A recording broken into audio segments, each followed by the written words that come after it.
سلام، اشکنورم، دوست جدیدتون تو یوتیوب. من به خاطر اینکه به واسطه شغلم خیلی جلسات متعددی با ساعت 3:30 داره زبونم میگیره، جلسات متعددی با آدما گذاشتم که حالا میخواستن تولید محتوا کنن، کسب و کارشون بهتر بشه. دیدم چقدر حرف برای گفتن هست که کسی نگفته. پس تصمیم گرفتم که بیام و تو یوتیوب راجبشون حرف بزنم که انقدرم که شده انقدر بهتون کمک کنم و بتونیم کنار همدیگه باشیم. توی این ویدیو میخوام راجب این صحبت کنم که دیدی چقدر آدم بعضی وقتا تلاش میکنه ولی اندازه تلاشش نتیجه نمیگیره. یعنی جدی میگم، یه وقت هست میبینی هر چقدر داری کار میکنی، هر چقدر زمان میگذره، سنت بیشتر میشه، حالا ممکنه 17 سالت هم باشه، 18 سالت هم باشه، مثلا میبینی 1 سال گذشته ولی هیچ اتفاقی نمیفته. میری هزینه میکنی، انرژی میذاری، زمانتو میذاری، اخابت میزنی، کار میکنی، میبینی نه هیچ حرکت متفاوتی برای من تو زندگیم نمیفته. چرا؟ نه نتیجه میگیرم که حس کنم موفق ترم، نه نتیجه میگیرم که انگیزم بیشتر بشه. گرفتم هم خیلی نوسانی بوده، یعنی بالا پایین شده و چیزی که دیگه خودت بهتر از من میدونی. خیلی وقتا این اتفاق برای ما آدما میفته. من میخوام در مورد 18 19 تا شاید 20 تا فاکتوره که خیلی تونسته به خودم کمک بکنه، اتفاقای خوبی رو تو زندگیم در حد خودم تجربه کردم که دلم میخواد به دوستان بگم. و دوست من قطعا تویی پشت این گوشی. من اکثر مواقع تنهام، همش صحبت میکنم با خودم. گفتم بیام اینا رو ویدیو کنم دیگه.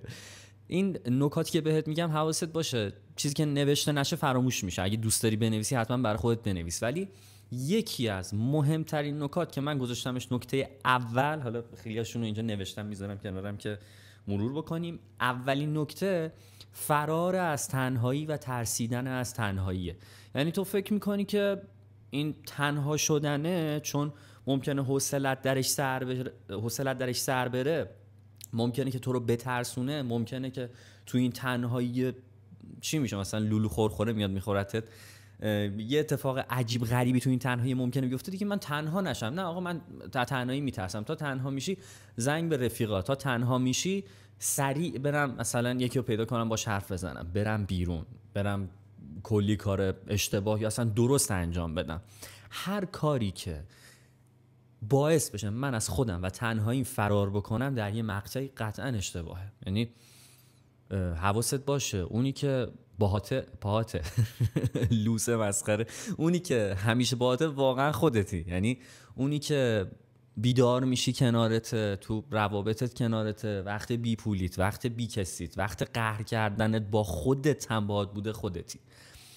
یعنی اونی که صبح و شب داره نصیحتت میکنه، کار اشتباهتو میدونه، درسته رو میدونه، خودتی. پس حواست باید باشه که با این خودت خیلی رفیق باشی، با این خودت خیلی دوست باشی. خیلی از ماها تنها با خودمون صحبت نمی کنیم، حالا تو ذهنمون با خودمون محترمانه حرف نمیزنیم، خودمون رو نمیبریم یه جا بهترین آب میوه شهر رو تنها با خودمون بخوریم.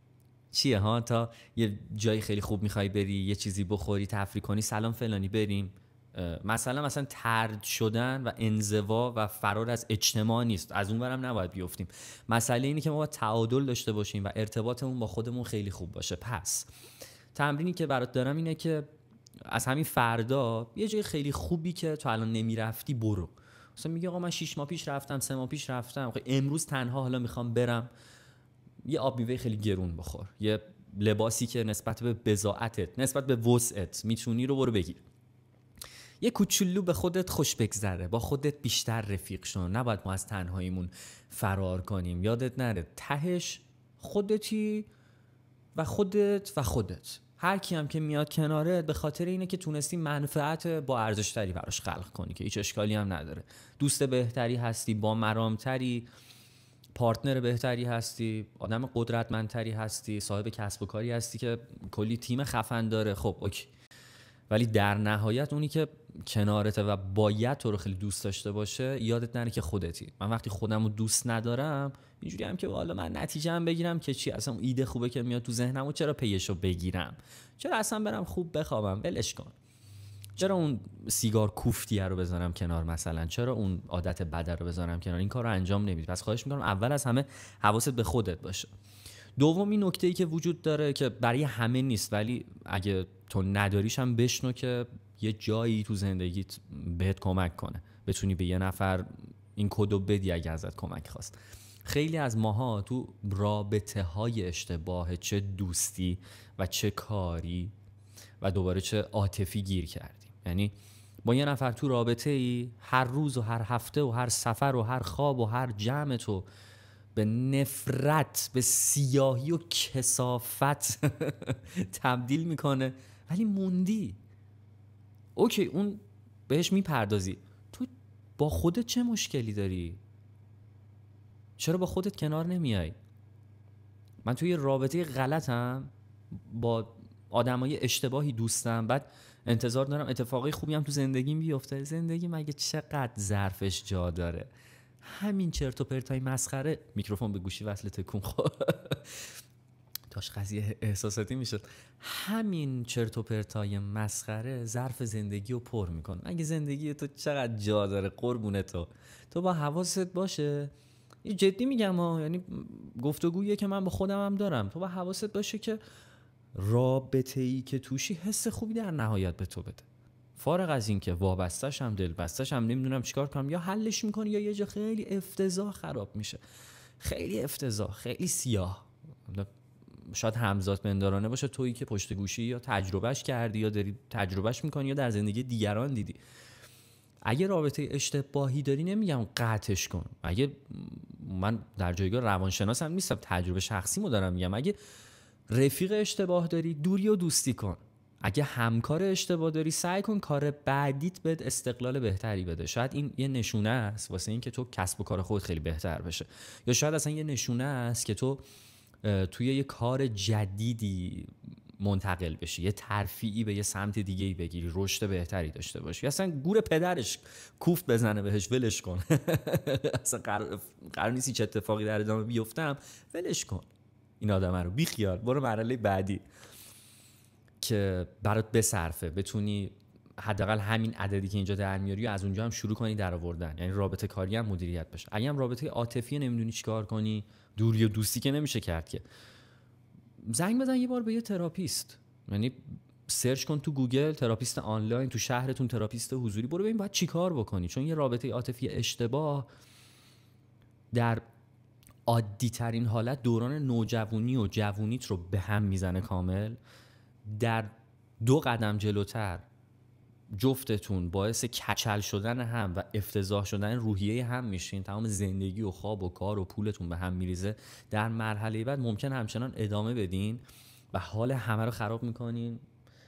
از اون ور نمیتونین کات کنین، پشیمونین، تجربه میکنیم دیگه. ما این هم آدم داریم میبینیم که بچه دار شدن، نمیگم طلاق و اینا اشتباه، من کاری ندارم، مثلا نظر راجع به این چیزا من ندارم، ولی میافتی به یه وضعیتی که 10 سال دیگه خوشبینانه ترین حالت اینه که میزنین تو سر هم، طلاق میگیرین، بچه دارم شده باشین که دیگه کسی تصمیم بچه دار شدن، حالا شاید نگرفته، من برای خودم تصمیم میگیرم، ولی دارم برای همه شماهایی که پشت گوشی هستین مطلبو باز میکنم. این قضیه، یعنی یه جایی میبینی که ای بابا، من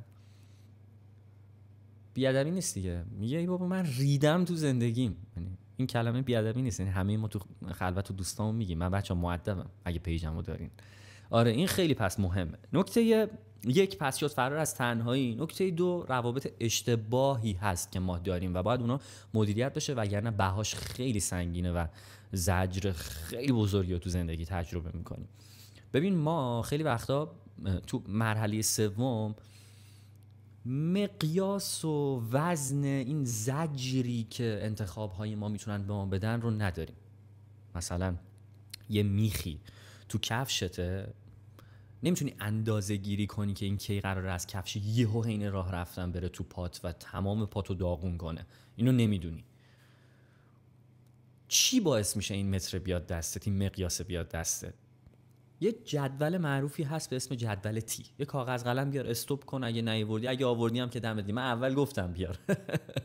این جدول تیه اینجوریه که یه جدول میکش اینجوری تی خط. حالا من تو ادیتور بگیرم، ادیت شدم براتون میذارم، الان همینجوری منو تحمل کنید، فضا قشنگه براتون. جدول تیه سمت راستش مینویسی اگر فلان کار جای خالی رو همینطوری ادامه بدم قراره چه زجرایی بکشم.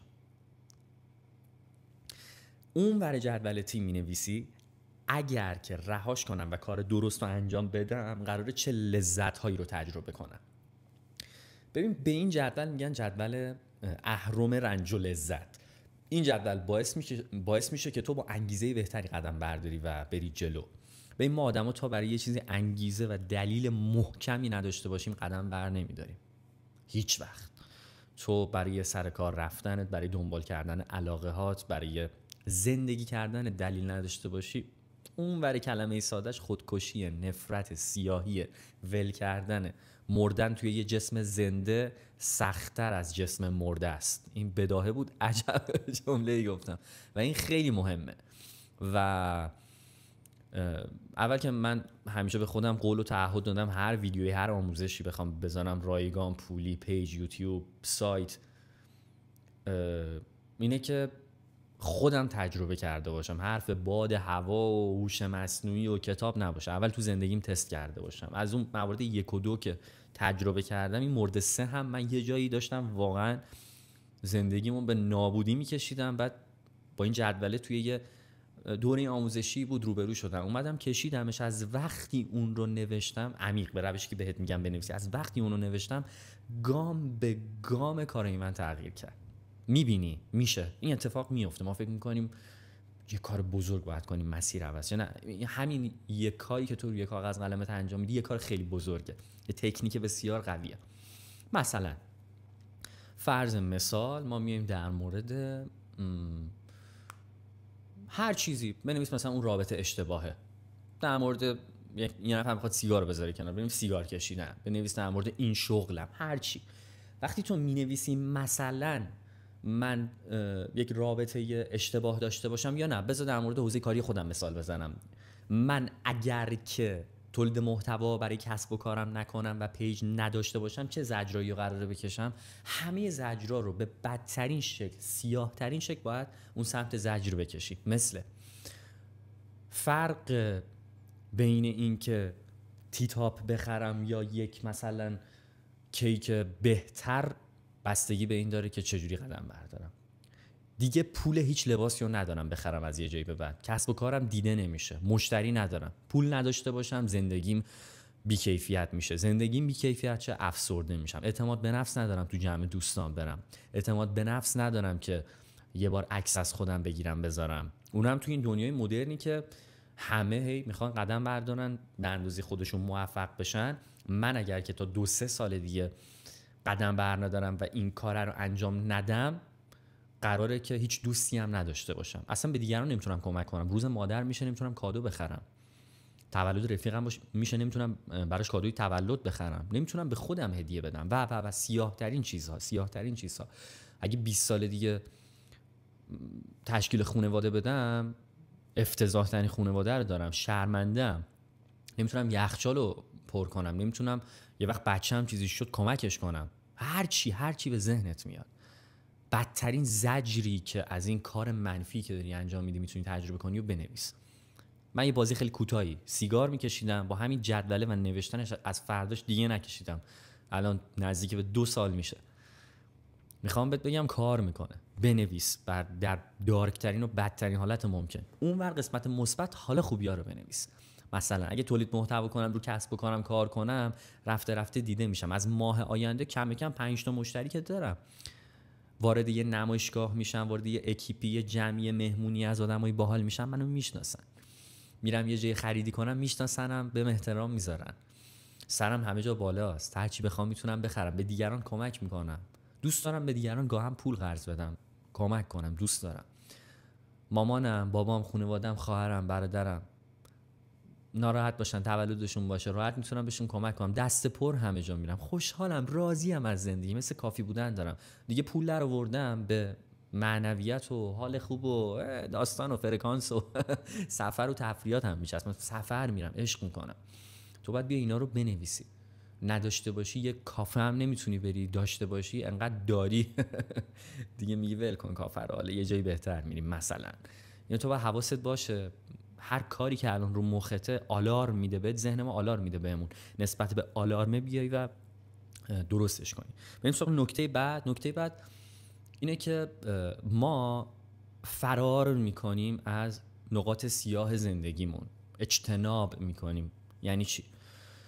ببین تو به عنوان مثال یه عادت بدی داری که باید بهتر بشه، حالا در مورد غذا خوردن، خوابیدن، رابطه است، زود عصبانی میشی، نمیدونم، هر کسی یه رفتاری داره و هیچ انسانی کامل نیست. هی میای وقتی میخوای با اون روبروشی فرار میکنی با کارهایی که خودت میدونی. با چیا فرار میکنی از خودت؟ با چیا قایم میشی؟ یکی با خوابیدنه، یکی با عادات بده، یکی با دراگه، یکی با پشت سر دیگران حرف زدنه، یکی با دوستای بد داشتن، یکی با همش بیرون بودن، یکی با نخوابیدن و یکی با همش تو اکسپلور چرخیدن. داستان تو چیه وقتی فرار میکنی از اون تاریکی ها؟ یکی از دلایل مهم برای که باعث میشه ما در واقع فرار کنیم از تاریکی ها اینه که ما فکر میکنیم اگه با تاریکی روبرو بشیم همه چی بدتر میشه. مثلا وای دیگه به هم میریزم، وای دیگه قدرت حلشو ندارم، وای من نمیتونم مسئولیتشو قبول کنم، وای این منم، باورم نمیشه این منم، چیکار کنم، چقدر عمیقه، چقدر قدیمیه، نمیدونم چجوری درستش کنم، چیکارش کنم، خدایا من اینو لمس کردم. ولی وقتی تو باش روبرو میشی و نگاهش میکنی، آروم آروم محو میشه و خودش قدرت مسئولیت پذیری و انگیزه تغییر و اصلاح و قدم برداشتن رو به تو میده. میخواد اون سیاهی حسادت باشه، میخواد اون سیاهی حساسیت باشه، هرچی، بشین روبروشو باش، بپذیر. به جای اینکه فرار کنی از تاریکی، بگو من میپذیرم که این مشکل رو دارم، اما این مشکل من که نیستم، قدم برمیدارم درستش کنم و درست کردن این مشکل فرصتی است برای بهتر زندگی کردن و یه قدم حال بهتر من. پس روی یه کاغذ برای خود بنویس من چه تاریکیایی دارم که خیلی وقت ازشون فرار میکنم. بعد پایین بنویس من میپذیرم که اینو دارم، اما این من نیستم، بخشی از منم و میخوام تغییرش بدم و نیت میکنم درستش کنم. چه کارایی رو انجام بدم قدم به قدم درست میشه؟ بنویس. خیلی حالتو خوب میکنه، خیلی کیف میده، به خدا خیلی حال میده. مثلا حالا من که الان 26 و نیمم، یعنی 26 سالمه، وقتی اینو مثلا 22 سالگی فهمیدم انقدر ذوق کردم، الانم ذوق میکنم، میگم یعنی خیلی اگه سنت مثلا کمتر از 26 عشق میکنی یاد میگیری اینو، خیلی حال میده، خیلی میچسبه. اصلا سن 100 سالت هم هست میچسبه، کلی میگم یعنی خوشحالم زود رفتم اینا رو خوندم، حمله بر خود ستایی نشم، من خیلی باحالم. نه حال میده واقعا. پس این اقدام. این نکته بعد، نکته اینه که ما خودمون رو قربانی میکنیم. من مثلا اینجوری هم که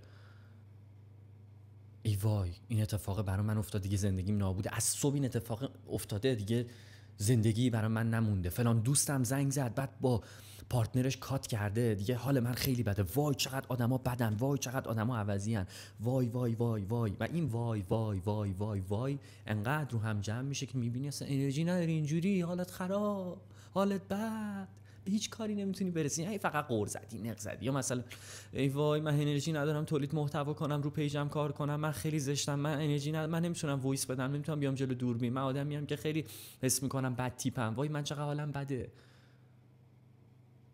نمیخوام قور زدن و تخلیه انرژی منفی تو تحقیر کنم و نه سوء تفاهم نشه. قور زدن یه حدی داره، منم خیلی قور میزنم تا حدش. یه سریامون اوورقوریم، یه سره عادت داریم، یه سره هر چی میشه قور. تو با قور زدن من خودتو هم دیگران خسته میکنی، حالشون رو بد میکنی. آروم باش، از یه زاویه‌ای که 30 ثانیه هم بهت کمک کرده اون اتفاق حرف بزن، قورم بزن. قور تا جایی خوبه که انرژیت نیفته که از کارت، از زندگیت، از روابطت، از تمرکزت بیفتی. این خیلی مهمه. بودا یه حرف جالبی میزنه، میگه درد با زجر فرق میکنه. من اینو توی یکی از ویدیوهای حسین اهورا دیدم. میگه درد با زجر فرق میکنه. درد چیه؟ مثلا این عینک افتاده شکسته، این درد. زجر چیه؟ من تا 3 روز عینکم گرون بود افتاد شکست فلانی دیدی چی شد، دیدی چی شد، یه بار دوبار میگی، همدلی میشنوی، بغلت میکنن، اوکی، یه بار دوبار سه بار، زیاد نباید قرصه. همین. حالا فرق نمیکنه هرچی. غذاشون بد بود، لباساش زشت بود، من چقدر زشتم، تبدیل به انرژی اوور منفی اگزاجره افتضاح بشه، حال خودت بد میشه. برای من که فرقی نمیکنه، تو خودت پیداش کن، ردیفش کن، خوب نیست. حالا میخوای با نگاه کردن به چیزای مثبت میخوای خوبش کن. من چون از سینماتیک میگیرم بس چک کنم. سلام، در مورد رکورد 22 دقیقه است داری آموزش میبینید، دمت گرم. حالا یا با نگاه کردن به چیزای مثبت بیا در واقع بهش فکر کن. چی بود؟ یا بیا با نگاه کردن به چیزای مثبت درستش کن، یا برو کتاب بخون، یا دوره‌ای شرکت کن، یا فیلمی اگه در موردش بهت کمک میکنه ردیفش کن. من خودم چیزی که یه بار خیلی بهم کمک کرد خوندن کتاب رهایی از دانستگی کریشنا مورتی بود. باحال بود، بامزه بود. یکی از چیزهای دیگه‌ای که غرمو خیلی کم میکنه، مثلا تو این دوره‌ای که حالا خیلی شلوغه و اتفاقای منفی زیاد، آدم‌ها حق دارن غر بزنن دیگه، غر نزنیم چیکار کنیم؟ ولی خب زیاد نباید بشه دیگه. چیزی که کمکم کرد وقتی خیلی غر میزدم این بود که با مدیتیشن و مراقبه آشنا شدم، اونم 6-7 سال پیش، شاید حتی بیشتر، و خیلی تونست بهم کمک کنه حالمو بهتر کنه. فهمیدم واقعا ما به هر چیزی که توجه کنیم به اون تبدیل میشیم. یعنی ذهن ما خودکار ما رو میبره به اون سمتی که جذب کنیم اون اتفاقه رو. نمیگم یه معجزه ماوراییه ها، نه. وقتی من چیزای مثبت رو میبینم، ذهنم خودکار منو میبره به سمت افراد، شرایط، اتفاقا، جریان هایی که مثبتن. یه خورده ریزه های منفی داره همه چی، ولی هدایت میشی. نکته بعد از غر اینه که ما یه باوری در مورد خواب به هم ریخته داریم. مثلا آدمی هستی که 2-3 شب میخوابی، حالا دیر میخوابی، یه تایمی بعد از 9-10 شب میخوابی، بعد هی تو ذهنت اینه که خواب من ایراد داره، من این عادت بدیه، نظم من به هم ریخته. ببین، اول از همه این که تو باید بدونی که ما یه عده آدم داریم که ذهنشون جوری تنظیم شده که برای خواب 9-10 شبه. یه عده آدم هم داریم که 4-5 صبح 3 صبح مغزشون کار میکنه. هر دوی اینها اگر روتینشون اونجوری عادت کرده باشه، به بدنشون آسیبی وارد میشه و به همه کاراشون میرسن. من یه رفیق یوتیوبر دارم، ساعت 5 صبح میخوابه، از اون ساعت 1-2 بیدار میشه، به کاراش میرسه. من خودم هم معمولا شبا تا ساعت 3-4 بیدارم اگر خیلی کار داشته باشم. همین الانم ساعت 4:15 و یهو دلم خواست که ویدیو بگیرم و خیلی هم ذهنم خوب کار میکنه تو این ساعت. یعنی میخوام بهت بگم بابت این عذاب وجدان نداشته باش، کاراتو بکن. اگه عذاب وجدان هم داری رهاش کن، تصمیم بگیر خواب رو درست کن، یا با همین کنار بیای و لذت ببری و با همین پیش بری، وگرنه این عذاب وجدان باعث فسی و استاپ شدن و توقفت میشه. راجبش برو بخون، این صرف تجربه شخصی منه، ولی از کسایی که کتاب در مورد خواب نوشتن برو مثلا راجبشون بخون، کتاباشون رو بخون. خشایار تاکس تو همین یوتیوب کانال داره، برو ویدیوهاشو ببین، این خیلی بهت کمک میکنه. نکته بعد اینه که ما در واقع اینجوریم که اون کاری که واقعا اولویتمون هست رو انجام نمیدیم. فکر میکنیم از همه سخت داره. مثلا اولویتت اینه که اون گیتاره که کنج خونه است رو بری یاد بگیری، به جای اینکه اونو یاد بگیری هی فرار میکنی میری مثلا پرخوری میکنی، هی فرار میکنی بری مثلا با دوستات بیرون. اونا داره آسیب سختری به تو میزنه، تو داری هم از اون عقب میمونی، هم اونو برات نفعی نداره، هم عذاب وجدان برات داره. خواستی یه کاریو که اولویتت و عقب انداختی و شروع بکنی، این روتینی که من بهت میگم رو رعایت کن. به مدت 10-15 روز الی 1 ماه حد اکثر، روزی 5 دقیقه شروع کن. بهش میگن قانون 5 دقیقه. 5 دقیقه براش وقت بذار. نمیخواد بری برای گیتار 40 دقیقه 3 ساعت وقت بذاری، 5 دقیقه وقت بذار. میری دیگه زمانو نمیفهمی. این قانون اول.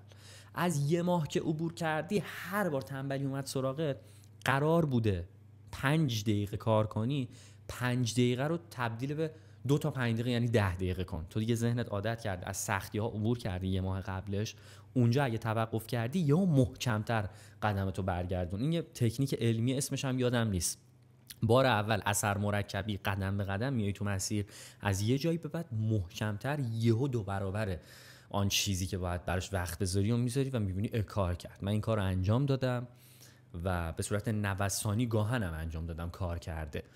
تو خود قطعا باید اولویتت باشه، تصمیم قاطعی گرفته باشی، از اون جدول تیه استفاده کن. اشتیاق و انگیزه مهمه، شناخت رنج هایی که اگه انجامش ندی چی میشه مهمه، ولی این مدل قانون 5 دقیقه و بعد 2x کردنش هم امتحان کن. نکته بعد اینه که ما همیشه قبل از شروع هر چیزی مکمل همین نکته است، خیلی کمالگرایی افراطی داریم. تفاوت افراطی و معمولی رو بهت میگم. کمالگرایی افراطی یعنی چی؟ تا کامل نباشه شروع نمیکنم. من تا شنا رو خوب بلد نباشم تو آب نمیپرم. تا همه وسایل نقاشی رو نداشته باشم نقاشی نمیکنم. بذار آشپزخونه‌ام تکمیل شه یه غذایی بپزم. ببین تو تا زمانی که از همین ابزاری که الان داری به بهترین شکل استفاده نکنی و قدم بر نداری دونه دونه، متاسفانه به اون کمال هم نخواهی رسید. آدم میگه من میخوام تولید محتوا کنم، پیج بزنم، فعالیت کنم، بعد اینجوریه که خب من بذار دوربینم بیاد، میکروفونم بیاد. اون که ببین گوشیه داره میگیره، اینم نور خیلی عجیب غریب خاصی نیست، اینم میکروفونی که من 4 سال پیش گرفتم.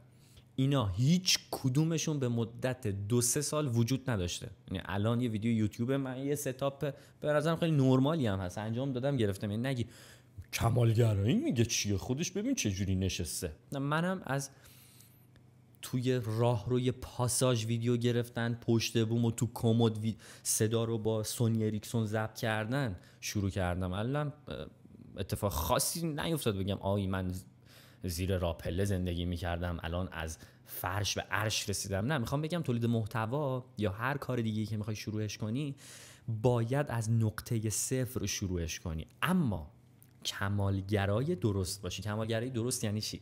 یعنی نسبت به شرایط، ابزار، موبایل، زمان، انرژی، جسمت، ذهنت، خلاقیتت، علمت و بقیه دیزاین و دکور و هر شرایط و وضعیتی که داری بهترین خروجی رو رقم بزنی، بهترین خروجی رو خلق بکنی، نسبت به اون بهترین گامو بردار. اونجاست که قدم به قدم که بهتر میشه لذت میبری، اونجاست که میچسبه بهت. من بچه‌ها خیلی از شهرهای ایران سمینار در مورد تولید محتوا و برندسازی شخصی گذاشتم، کارگاه و اینا گذاشتم. اولین باری که سمینار گذاشتم قبلش اینجوری شدم، از صبحام میلرزید. بعد گفتم به رفیقم اسمش حسامه، گفتم حسام داداش میشه کنسلش کنیم؟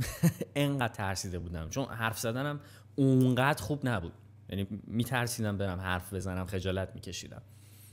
الان اینجوری نیستم و 100 تا نکته دیگه. نکته بعد در کنار کمالگرایی اینه که تو در جمع‌بندی کمالگرایی افراطی و کمالگرایی معمولی رو از هم جدا کنی. کمالگرایی معمولی یعنی من هر کار چرت و پرتی رو انجام نمیدم، نسبت به وضعیتم بهترین خروجی رو رقم میزنم. کمالگرایی افراطی یعنی من ایده های کمالگرایانه‌ای در ذهنم دارم که باعث میشه متوقف شم و این سم برای تو عمرت و زندگیت رو مگه از سر راهت آوردی که همه چی رو یهو نابود کنی.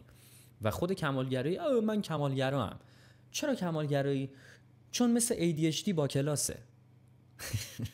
نه ببین خیلی وقتا هم کمالگراییشون واسه اینه که توجیه کنن انجام ندادشون. من انجام نمیدم چون من خیلی کمالگرام. آره نه اینجوری نیست. من بازم مثل همیشه میگم بدنامی خیلی بهتر از گمنامیه. بریم سراغ نکته بعد. نکته بعد اینه که پیشبینی منفی ما راجع به همه چی داریم، پیشبینی ذهنی انجام میدیم. مثلا من اگه برم الان به عنوان مثال این موضوع رو یاد بگیرم توش موفق نمیشم، خراب میشم. من الان اگه برم این محتوا رو تولید کنم، این ریلز رو بگیرم، کار در نمیاد، توش موفق نمیشم خیلی. یا از اون ور من اگه برم این محتوا رو بگیرم این قطعاً 5 میلیون ویو میگیره. الان این ویدیو لانگه هست دارم میگیرم، الان از 30 دقیقه رد شده.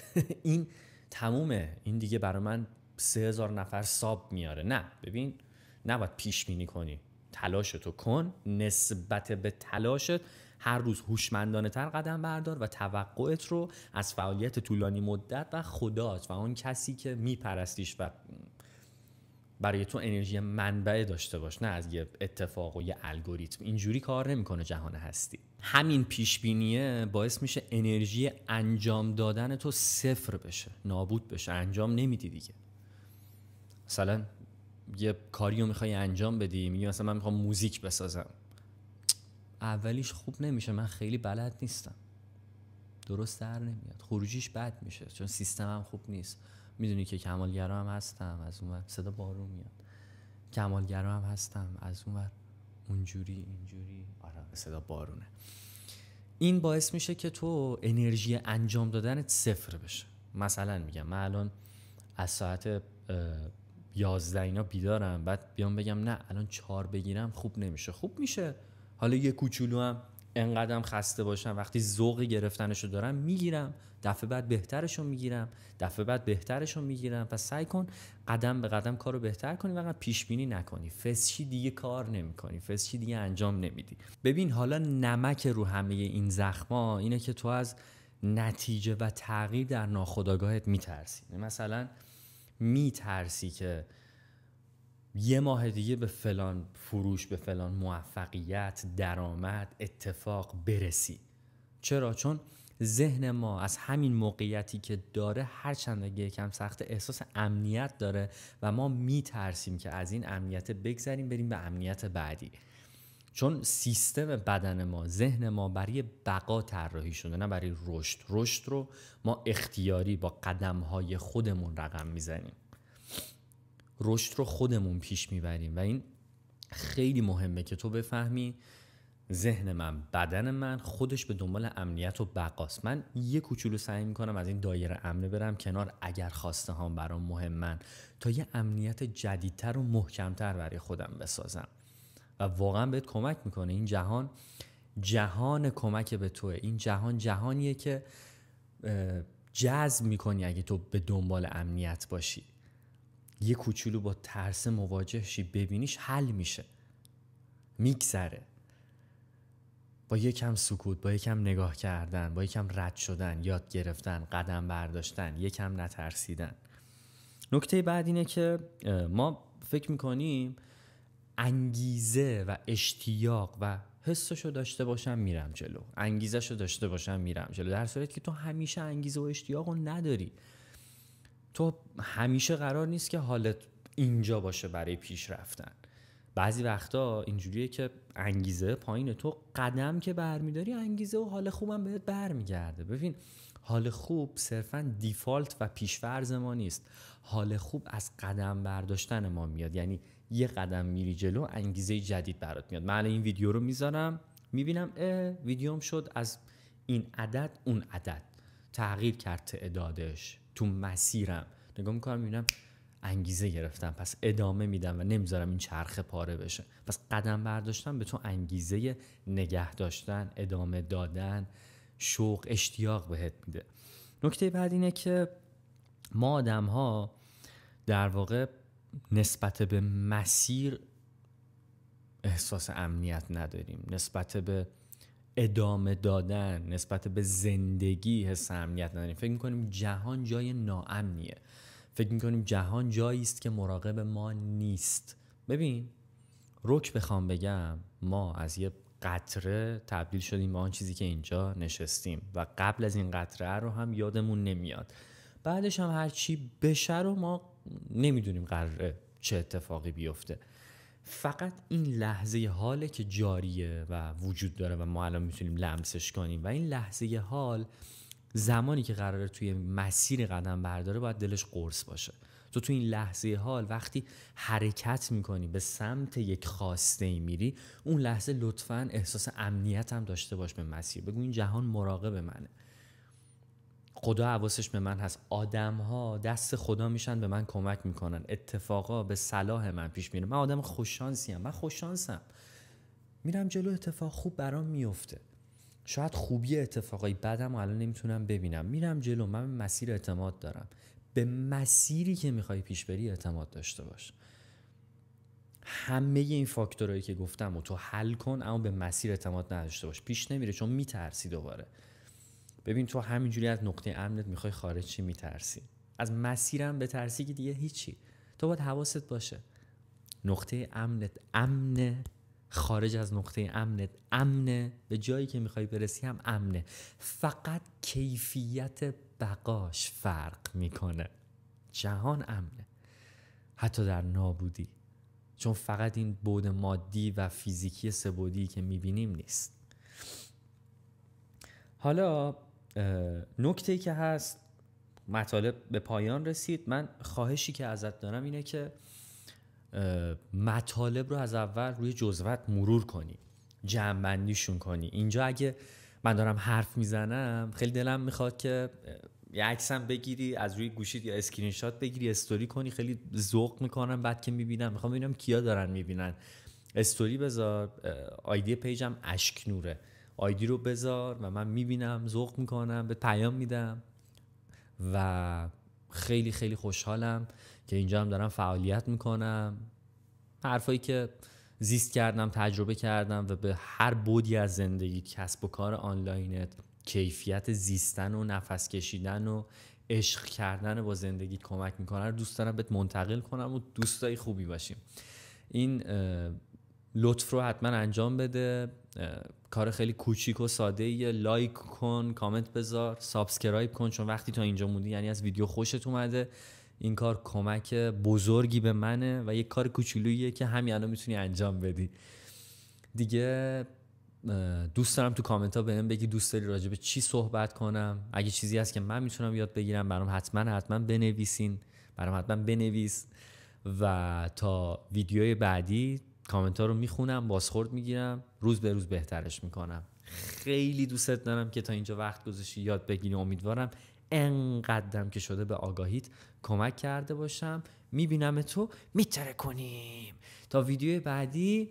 نمیدونم چی بگم، تازه دارم ویدیو یوتیوب میذارم. خدا نگهدار فعلا. یه لفظی اومد بعدم میارم. چکرم.